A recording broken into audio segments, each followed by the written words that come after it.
Y para mí es un placer, para mí es un privilegio, para mí es un honor poder conversar con un hombre que ha venido desentrañando uno de los misterios más apasionantes que podemos encontrar en los últimos tiempos, o tal vez me atrevo a decir de toda la humanidad. Tiene que ver con un pequeño pueblo enclavado en las montañas de Francia. Hablo de Rennes-le-Château, un pueblo enigmático, un pueblo donde parece que el tiempo no pasara y donde han ocurrido tantas cosas que han alimentado la leyenda. Es un pueblo de mitos, es un pueblo de leyendas y por supuesto tenemos a un invitado maravilloso que ha estado sumergido por muchos años, pienso que más de 30 años, investigando este enigma fantástico. Personalmente, desde cuando yo tenía que como 10, 11 años, y conocí una historia de los templarios, terminé llegando a la historia de Rennes-le-Château, maravillosa, que ha tenido ríos y ríos de tinta, muchas protagonistas ha tenido esta historia, pero ya hemos podido con el tiempo ir develando un poco la certeza y la verdad que hay detrás de todo esto. Por eso me complace mucho saludar a Enric Savaric, que es un investigador español, es un hombre licenciado en prehistoria, historia antigua y arqueología por la Universidad de Barcelona. Lleva más de 30 años investigando ese misterio, como ya les dije, el de Rennes-le-Château, y que es uno de los enigmas más grandes y apasionantes de los últimos tiempos. Enric, es un placer saludarlo. Bienvenido a Colombia. Hola Diego, un placer es mío. Y saludos desde Cataluña a toda Colombia. Es la primera vez que participo en un programa vuestro y un verdadero placer hablar contigo sobre estos temas, temas que tanto nos apasionan a ti y a mí. Bueno, usted, hablar con Enrique sobre este tema es como un equipo que juegue la Champions League, ¿no? Porque tanto tiempo en el que has investigado este enigma tan maravilloso y apasionante, que ya tienes varios libros publicados y son muchos años, ¿no? ¿Recuerdas la primera vez que llegaste a Rennes-le-Château? Porque entiendo que ha ido muchas veces. Sí, sí, tanto. Tú has dicho 30 años, pues ya son más de 30. Ahora algunos ya más de 35. ¿Eh? Fíjate que todo empezó con un libro precisamente que tengo aquí, que quizá conocerás, es El Enigma Sagrado. Es el libro de Henry Lincoln y compañía, de Michael Bayen y Richard Light. ¿Eh? Este, Lo ¿no? tenemos los dos, fíjate. Lo tenemos, Sí. es la misma edición, fíjate. Un libro que en España llegó en el año 85. O sea, fue publicado en el 82, pero en España llegó en el 85, en esta edición de Martínez de Roca. Y llegó a Claro. mis manos, fíjate, hace ya 36 años. Y ese fue el pistoletazo de salida de esta investigación. A partir de ese momento yo no sabía nada de Relais Chateau. En el 85 no tenía ni idea de qué iba el tema. Empecé a sumergirme en estas páginas y fue donde descubrí la historia de ese cura rural Berenguer Sonier, y qué es lo que había encontrado, o presuntamente había encontrado en ese pueblecito, Relais Chateau, y qué había pasado a partir de ahí. Porque ese libro explicaba unas cosas totalmente alucinantes e increíbles. Aquí lo que se estaba diciendo es que Jesucristo y María Magdalena habían tenido descendencia y que Berenguer Sonier, ese cura, había encontrado ni más ni menos que el acta de matrimonio de Jesús y la Magdalena. Y no solo eso, sino que esa descendencia aún continuaba hasta el día de hoy en un personaje extraño, que hablaremos profundamente porque es la clave del tema, que era el gran maestre del Priorato de Sion, que es Pierre Plantar, Mm. y que él se postulaba como el último heredero, no solo de ese matrimonio sagrado, sino de los reyes merovingios, de la dinastía merovingia.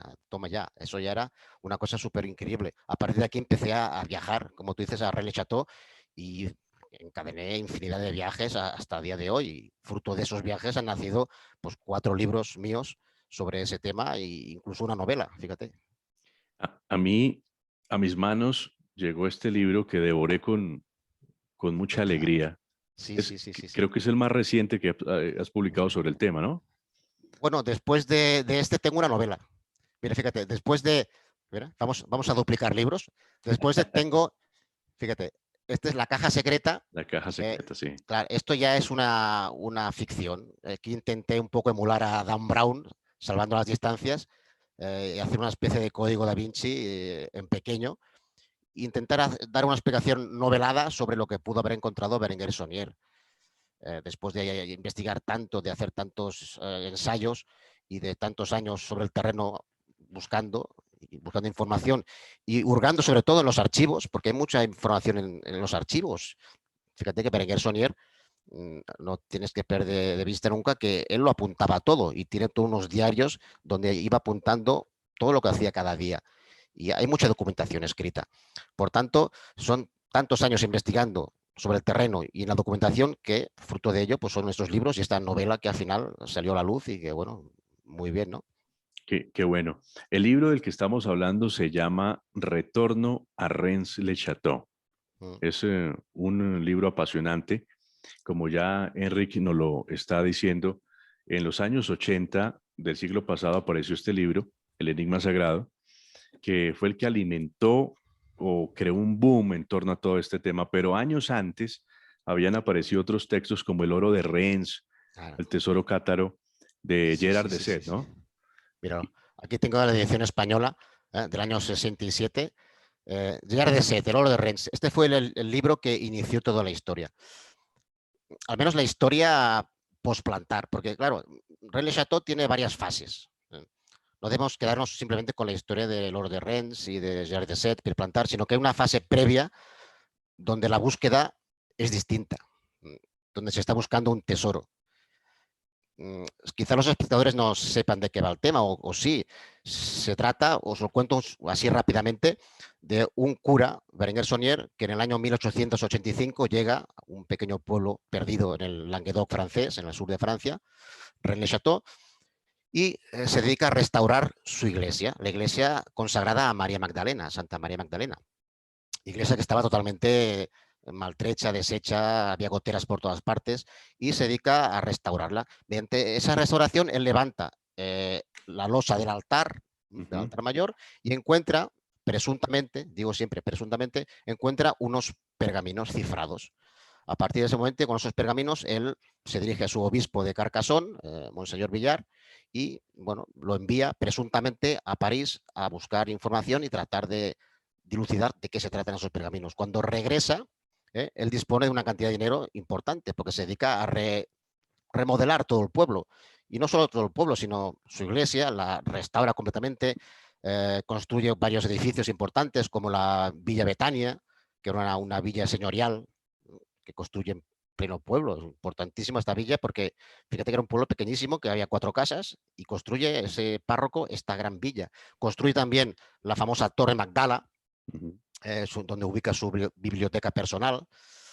Y todo esto siempre acompañado con su ama de llaves, que no se separa de él ni un solo momento, Marie de Narnaud, que desde los 18 años la tiene como gobernanta, como ama de llaves, y es enterrada junto a él cuando muere. Es una historia, algunos dicen de amor, algunos dicen que era un poco, iba más allá su relación y que eran pareja, ¿no?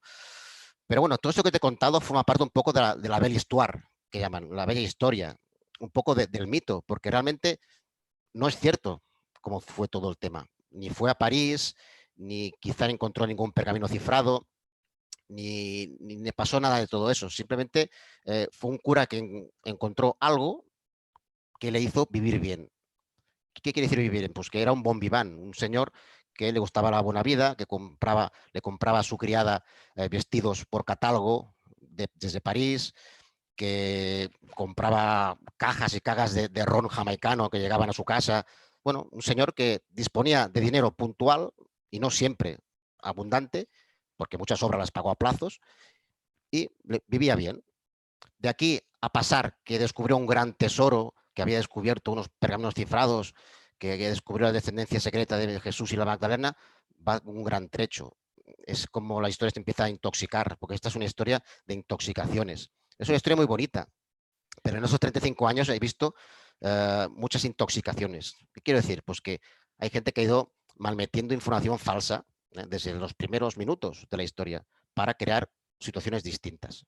claro. El propio plantar, lo sabes, que crea informaciones falsas para crear historias distintas y que la gente crea cosas que realmente no son. Estamos hablando, Rennes-le-Château queda en una zona de Francia que también es algo particular, no solo que Rennes-le-Château nació con esta historia de Berenguer Sonnier, sino estamos hablando de que esta región en Francia fue un lugar, por ejemplo, donde se llevó a cabo varias cruzadas, donde vivieron los cátaros, donde se dice que exterminaron por medio de una cruzada a todos los cátaros, donde se refugiaron templarios y todo esto va alimentando también la historia de este cura que llegó a Claro. este pobre pueblo. Sí, sí, claro, estamos en plena zona cátara, zona de los castillos cátaras, donde se desarrolló la gran tragedia, como dices, de la cruzada albigense. Cristianos contra cristianos. Fue la primera cruzada en que cristianos mataban a cristianos. Y eso fue la primera vez que pasó. Sí, porque ¿eh? los cátaros eran cristianos, pero tenían una Claro, forma distinta de ver. exactamente. Eran los bons homes, ¿no? Eran los puros, los cristianos puros. Ellos se consideraban los puros. Y fueron perseguidos por el Papa Inocencio III y fueron masacrados en el último bastión famosísimo de Montsegur, donde fueron quemados más de 300 perfectos cátaros en una empalizada, en una pira funeraria. Allí fueron quemados todos por no abjurar a su fe. Y fue el inicio del mito y de la historia de los cátaros. Y de eso, claro, bebe mucho la historia de Rennes-le-Château. Muchos han pensado o han especulado en que el tesoro que encontró Berenguer Sonnier no era ni más ni menos que el tesoro cátaro, el famoso tesoro que se había perdido, no solo material, sino espiritual, que habían escondido los cátaros antes de ser ejecutados y de ser exterminados de Montsegur. Pero bueno, no dejan de ser especulaciones y que alimentan, claro que sí, alimentan el mito. Sí, y bueno, se ha hablado y se ha dicho muchas cosas de cómo ese cura de pueblo consiguió tanto dinero. Unos dicen que encontró ese tesoro cátaro en una montaña, en una cueva, encontró todo ese tesoro. Otros arguyen que encontró fue o vendía misas, vendía las misas y que esto hizo que recibiera un gran caudal de dinero. Otros dicen que chantajeó al propio Vaticano con lo que había descubierto en esa pequeña capillita allí en Rennes-le-Château, donde se podría demostrar que Jesucristo tuvo una descendencia y que su pareja habría sido María Magdalena. Esto que estoy diciendo hace parte del mito, del mito. Usted, Enric, que ha protagonizado eh, textos muy interesantes sobre este tema, ¿cómo podemos decirle a los oyentes o a la gente que nos está viendo qué es verdad y qué no lo es tanto? ¿Cómo podemos enrotar esta historia? Pues mediante los documentos. Fíjate que como historiador que soy, me tengo que basar casi exclusivamente en la documentación. De todo esto que has dicho, lo único cierto y que nos podemos basar documentalmente es el tema del tráfico de misas. Berenguer Sonnier traficaba con misas. Eso es cierto. Eso lo tenemos documentado. De hecho, lo enjuiciaron por traficar con misas. Al final de su vida pasó un largo proceso judicial en donde fue condenado incluso por eso, por traficar con misas. Pero, ¿qué significa eso de traficar con misas? Era un concepto un poco extraño. Fíjate que un sacerdote de la época estaba, bueno, obligado. Lo que hacía normalmente era hacer 3 misas diarias y podía cobrar por ellas, ¿no?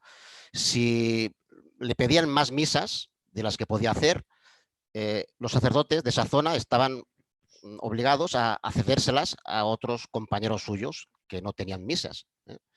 Pero Berenguer Soler nunca hizo eso, se las quedó todas para él.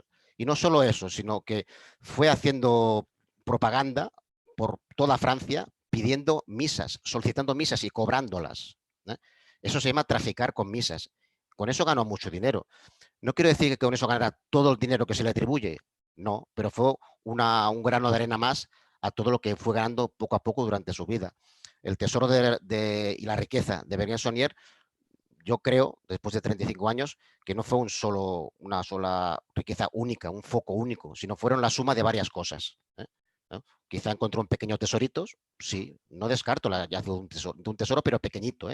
No hablamos de 50 millardos, como decía aquel y como salió en aquella revista o periódico del año 56, donde se publicó por primera vez el cura de los millardos, donde decía que había encontrado 50.000 millones de francos. Eso es una verdadera Una animalada. barbaridad, claro. Barbaridad absoluta, 50.000 millones de francos, imposible. Porque claro, ahí es donde empieza realmente la historia. De esos 50.000 millones de francos, según Noel Corbu, que era el hotelero que compró y el heredero de todo el dominio de Berger-Sonier, y que montó un restaurante y un hotel en la zona, precisamente en la Villa Betania y en la Torre Magdala, él decía que de ese dinero parte aún quedaba enterrado debajo. Y ese fue la espita, ese fue el motor de arranque de todo el tema. Claro, la gente que iba a cenar allí o a comer, y Noel Corbu les explicaba esa historia y les decía que aún quedaba el tesoro enterrado, claro, ¿qué hacían? Pues volvían al fin de semana siguiente, pero volvían ya con pico y pala, e incluso con dinamita para escarbar y reventar el pueblo buscando esa parte del tesoro que aún quedaba enterrada. Ese fue el principio. Por eso digo que esta historia es una historia doble. Primero se empieza a buscar un tesoro material, físico, hasta que llega a Pierre Plantar. Cuando llega a Pierre Plantar en escena, con el oro de Rennes, porque el oro de Rennes, aunque esté firmado por Gerard Desert, Pierre Plantar está detrás. Es un Claro. libro escrito por Pierre Plantar. Tuvieron problemas de derechos de autor, al final se quedó con los derechos Girard Desset, pero Pierre Plantar es el verdadero artífice de esta obra, ¿no? De hecho, la firma dentro. Es un libro trampa. Este es el verdadero libro trampa que tenemos, donde nos engaña totalmente y nos dirige por el camino que él quiere. A partir de la entrada de Pierre Plantar ya no buscamos un tesoro material, estamos buscando otra cosa. Buscamos un tesoro espiritual, buscamos la descendencia divina, buscamos esos merovingios perdidos. Claro, y con la entrada de Lincoln en escena, ya buscamos a los hijos y la descendencia de Jesús y Magdalena, que va un poco más allá. Y eso no solo eso, sino que la descendencia es el mismo, es el propio Pierre Plantar, descendiente de María Magdalena y Jesús y último gran maestre del Priorato de Sion, todo el lote completo. Por tanto, que la evolución va cambiando, ¿no? La evolución del mito y de la historia de René Chateau va evolucionando de un tesoro a algo inmaterial, es espiritual. Y a día de hoy aún siguen buscando. Tú cuando vas allí, la gente aún sigue buscando la tumba de la Magdalena allí mismo, como si la tumba de la Magdalena estuviera allí o tuviera que estar allí. Claro. Y es que, bueno, hay que decir que de todo esto que estamos hablando se alimentó Dan Brown para escribir el Claro, Código Da Vinci, ¿no? ahí está, ahí está. Y existe una leyenda también que es apasionante y es cómo dicen que Jesucristo tuvo una relación con María Magdalena y que cuando él fue crucificado, María Magdalena estaba embarazada. Dicen que José de Arimatea, después de que muere Jesús, pues empiezan a perseguir a todos sus seguidores. Ellos, María Magdalena, alguno de los apóstoles y José de Arimatea salen de un puerto a escondidas y llegan a las costas francesas. Ahí dicen algunos, porque tampoco hay pruebas de eso, y también los enigmas se alimentan de estas leyendas, y a veces cuando si la leyenda se descubre, pues ya pierden como esa magia y ese encanto. Entonces yo prefiero seguirlo alimentando así, pero también con datos verídicos que nos da la investigación de nuestro invitado. Y entonces dicen que María Magdalena llegó a Francia y allí prosperó una línea de sangre del propio Jesucristo que podemos tener a reyes, a unas dinastías muy grandes, muy importantes en la historia de Francia y de Europa, que descienden precisamente del propio Jesucristo. Dicen que René Le Chateau fue ese enclave, que allí estuvo María Magdalena y que estuvieron sus descendientes allí. De allí también se alimenta esta maravillosa historia, ¿no? Claro, se alimenta porque nos estamos basando en una leyenda muy antigua que dice que María Magdalena en el siglo I, huyendo de Palestina, había llegado a las costas de la Provenza, las costas francesas, en una barca sin remos, junto con Salomé, con San Maximín, con una criada negra llamada Sara, que según dicen era la hija de Jesucristo y la Magdalena, que actualmente es la patrona de los gitanos, es Santa Sara. Uh -huh. Y allí en San Marí de la Mer es donde actualmente aún está el cráneo de la Magdalena, están los restos, están las reliquias de la Magdalena. Cada julio, el día de la Santa, sale en procesión una máscara de oro ostentosa que cubre un cráneo que presuntamente es el cráneo de la Magdalena y la sacan en procesión por el pueblo. Esa es la leyenda, ese es el mito. De ahí a pensar que ese mito se pueda trasladar a la zona de Rennes-le-Château dista mucho también. Fíjate que estamos hablando de la Provenza, no está cerca de Rennes-le-Château, está bastante lejos. En los años 70, 80, el mito se trasladó a la zona de Rennes-le-Château. Y la gente empezó a pensar que en la zona de Rennes-le-Château estaba la Magdalena. ¿Por qué? Porque, fíjate, todo lo que envuelve Rennes-le-Château, todo lo que envuelve Bereña-Saunier es Magdalena. Su iglesia está consagrada a Santa María Magdalena. Sus edificios, Torre Magdala. Magdala hace relación a la Magdalena. Villa Betania, María de Betania, hace relación también a la Magdalena. Sabes que antiguamente había una fusión entre los personajes bíblicos. María de Betania, María Magdala. María Magdalena eran el mismo personaje. Incluso la prostituta, eran todos el mismo personaje. Luego la iglesia los separó, pero en época de Saunier eran la misma figura. Por tanto, todo lo que está haciendo Saunier es un culto a la Magdalena. ¿Por qué? Porque le rendía culto a la Magdalena, con muchos lugares en Francia y en España también. Es un culto importante. Él tenía intención de convertir Rennes-le-Château en un lugar de peregrinación a la Magdalena. Era su intención. Pidió consejo a San Maximín, a San María de la Mer, donde están los restos. Pidió consejo para que le dijeran qué tenía que hacer para convertir Rennes-le-Château en un lugar de peregrinación. Al final no lo hizo, no lo consiguió llevar a cabo ese proyecto suyo, pero bueno, eso no quiere decir que la Magdalena estuviera físicamente en Rennes-le-Château. No se puede decir, porque simplemente, como historiador te hablo, no tenemos ninguna prueba, ninguna evidencia histórica de que el personaje histórico de la Magdalena sea real. No lo sabemos, no lo tenemos. La Magdalena solo aparece en los evangelios y de manera muy escueta, breve, de manera importante, pero breve, como aparece en los evangelios canónicos y en los evangelios gnósticos. Aparece de manera importante, pero solo ahí.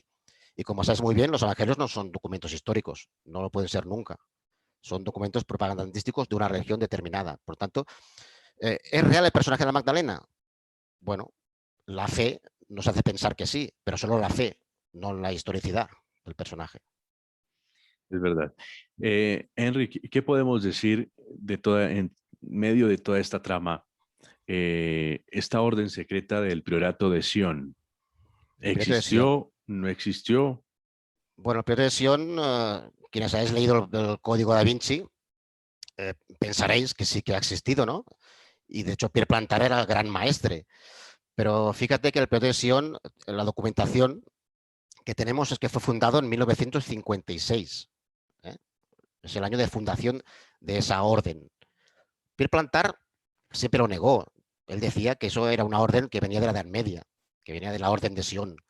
Pero claro, a la hora de la verdad, ya en sus últimas, en la postrimería de su vida, Pierre Plantar reconoció que todo aquello había sido un gran montaje y que Priorato de Sion no era nada. Aunque sigue actuando hoy en día. Hoy en día, de cara a la galería, está el Priorato de Sion y está su gran maestre, que van haciendo sus cosas, pero no tiene ningún poder ni tiene nada. En absoluto, porque todo, como te decía, comienza aquí y comienza en este libro, que es el gran libro de Pierre Plantar y Gerard de Sede, que sería su negro, diríamos, ¿no? ¿Por qué digo que es el gran libro? Porque es el libro que lo mezcla todo y hace cambiar la ubicación del misterio. Y realmente lo afirma él. No sé si os habéis dado cuenta, os voy a enseñar una cosa que pocas veces he contado. Mirad, si veis la página 113, os voy a enseñar aquí la imagen, muy bonita. Sí. Si habéis estado en Rennes-le-Château, o si queréis, habéis visto por las imágenes por el Google o alguna fotografía, esta es la puerta, ¿no? El tímpano de la iglesia, ¿no? Con aquella famosa frase, terribilis est, locus iste, ¿no? Que muchos han querido interpretar como este lugar es terrible, y a más, si esto le sumas que dentro está el diablo esperándote, es una cosa Dicen que interesantísima, es fíjate. Asmodeo, ¿no? Pero no se sabe también Mira, históricamente si es Asmodeo. tú si juntas estas dos imágenes, este lugar es terrible y entras y ves esto, claro, es terrorífico, ¿no? Es una iglesia demoníaca y maldita. ¿Cómo es posible? Pero vayamos por partes. Primero, terribles es locus iste, quizá no significa este lugar es terrible. Esto viene a colación de aquella famosa frase de Jacob cuando subió al cielo y dijo, este lugar es maravilloso. Terribilis tiene la acepción de maravilloso, más que terrible. Este lugar es maravilloso, hacía referencia al cielo. El cielo nunca es terrible, es maravilloso. Por lo tanto, eso nos hace cambiar un poquito el chip, ¿no? Ya no es tan terrible, sino es maravilloso, ¿de acuerdo? Es una cita bíblica. Pero no era por eso lo que os lo quería enseñar esta imagen. Fijaos, aquí hay tres escudos. En el central tenemos al Papa León XIII, que es el Papa de la época de Saunier. Perfecto. Él hace homenaje a su papa. Perfecto. Sí. A un lado, casi no se ve, está borroso, está el escudo de Monseñor Villard, que era el obispo de Carcassonne, el obispo que tenía Sonier y que, bueno, que actuaba junto con él en unos trapicheos que luego hablaremos. Y el otro lado está el escudo de Monseñor Lullier, que era el obispo que hizo sacerdote a Sonier. Por tanto, es un pequeño homenaje a los tres grandes sacerdotes de su vida, el Papa y los dos obispos, el actual, el época de Sonier, y el que lo hace obispo, perdón, el que lo hace sacerdote. Pero fijaos bien en el detalle y en la trampa. Fijaos, ¿qué veis aquí? Esto es otra cosa, esto no es un escudo de un obispo. Y esto os aseguro que no está. Los que habéis ido allí veréis que esto no existe. Esto es un Photoshop de la época, cuando no había Photoshop. Fijaos que año 67, el Photoshop no existía, pero esto fue un trucaje. Aquí vemos una flor de lis, ¿eh?, dentro de un círculo. ¿Qué es esto? Esto es la firma de Plantard. Aquí, en esta imagen, Plantard firma el libro y firma toda su estrategia y firma sus intenciones. Es Le Cercle du Lys, ¿eh?, el círculo de Lis. ¿Qué significa eso, el círculo de Lis? Es muy interesante porque, fíjate, eso no está. No está aquí. Si lo que habéis ido, veréis que eso no existe. Está el escudo de Monsieur Lillier muy borroso, pero desde luego esto no. Está en el Es, libro, en la pero en el imagen libro del libro. sí. Esto es la imagen del libro. Ujú. Pero yo digo que es un libro trampa y con muchas cosas. Aquí trucó la imagen para dar sus intenciones y firmarlo. ¿Qué es el círculo de Lis? Fijaos, en los años 30, un personaje llamado Lionel de Roulet, que era discípulo de Jean-Paul Sartre, incluso era familiar de Simone de Beauvoir, ¿no? Era cuñado suyo. Se había casado con la hermana de Simone de Beauvoir. Lionel de Roulet había fundado, en los años 30, no te lo pierdas, un partido merovingio llamado Le Cercle du Lys. Un partido merovingio que tenía las intenciones de recuperar la dinastía merovingia al trono de Francia. Claro, ya lo tenemos claro. Las intenciones siempre de Pierre Plantard habían sido esas, ¿eh? Recuperar la dinastía merovingia al trono de Francia. Por eso montó esa gran historia de René Chateau, montó los dossiers secrets, que eran Y, esos documentos. y no solo la Claro, dinastía merovingia, sino él, él como último descendiente de los correcto, merovingios, así claro, es. claro. Pero fíjate que eso se retrotrae a ese partido ya de Lionel de Roulette que funda en los años 30, ese Cercle de Ulis, partido merovingio, con esa intención de fundar un partido para que el trono francés sea merovingio otra vez. Es el regreso de los merovingios. Y claro, Pierre Plantard estaba en eso. Y se monta toda esta historia. Lo que te decía, introduce en la biblioteca francesa toda una serie de opúsculos o documentos falsos, unos corte y pega que él hace él mismo, con genealogías falsas, dinastías merovingias, que son los famosos dossiers secrets, que los introduce allí y los va, con una paciencia infinita, los va introduciendo en la biblioteca francesa para que futuros investigadores los encuentren allí y digan, vaya, esto es cierto. Luego crea el oro de Rennes con un montón de pistas falsas. ¿Eh? Y nos están diciendo que, bueno, que ahí está Dagoberto II y su hijo Sigiberto IV. Y que el último merovingio está enterrado aquí, en Rennes-le-Château. ¿Por qué? ¿Por qué se monta toda esta historia? Pues para justificar ese regreso de los merovingios a Francia, al trono de Francia. Fíjate que a partir de aquí llega Lincoln y le da la vuelta. Tú fíjate en una cosa interesantísima. Pierre Plantard nunca pretendió ser el hijo de Jesús y Magdalena, o el descendiente, nunca lo pretendió. Nunca. Él, si más no, quería ser el descendiente de los últimos merovingios, eso sí. Dentro de su ego enorme, era el último descendiente de los merovingios, pero nunca quiso ser el descendiente de Jesús y Magdalena. Pero claro, cuando llegó Lincoln y compañía, le propusieron esa idea. Vale, además de eso, tú puedes ser el hijo, el último eslabón de esa dinastía sagrada, de Jesús y la Magdalena. Claro, él no dijo que no, nunca lo negó, ya le estaba bien, pero no fue idea suya. Claro, no fue idea suya, ¿no? Él no pretendía eso, se le fue un poco de las manos todo, ¿no? Hasta que llegamos a donde hemos llegado, que la gente sigue buscando tumbas de Magdalena, se sigue buscando dinastías sagradas y sigue buscando cosas que yo mismo busqué hace 30 años y que me di cuenta que al final no era tanto lo que se había que buscar, que solamente había que escarbar un poquito la documentación para ver que no era eso el gran secreto de Sonier. que el Gran Secreto de Sonier pasaba por otro lado, ¿no? Enric, se nos acota el tiempo, pero quiero proponerle algo. Si usted me lo permite, a toda la audiencia, poder en un segundo programa seguir hablando de este tema, que yo sé que será todavía insuficiente, pero nos podrá dar más luces de que las personas que tal vez nunca han escuchado de este maravilloso y apasionante enigma entiendan un poco más y tengamos más herramientas y argumentos para trasladarle a los oyentes. ¿Le parece, Enrique? Me parece genial, porque claro, en media hora hay poco tiempo para poder explicar tantas cosas y 35 años de investigación dan para mucho. Fíjate que René Chateau no solo es historia, no solo es mitología, no solo es dinastías sagradas, buscadores de tesoros, incluso tienen cabida los extraterrestres. Y eso quizá no lo sabías. Ahí también hay una presunta base extraterrestre donde pasaron cosas y pretendían que pasaran cosas. Qué Otro día lo interesante. explicamos, otro día lo explicamos, Lo vamos cuando a haga hacer. tiempo. Enric Savaric está en España, en la vieja Europa, y de verdad ha sido un placer saludarlo y tenerlo aquí para toda la audiencia en Colombia y en el mundo. El placer ha sido mío. Un abrazo a todos los colombianos y hasta la próxima. Un abrazo, Enrique. Igualmente.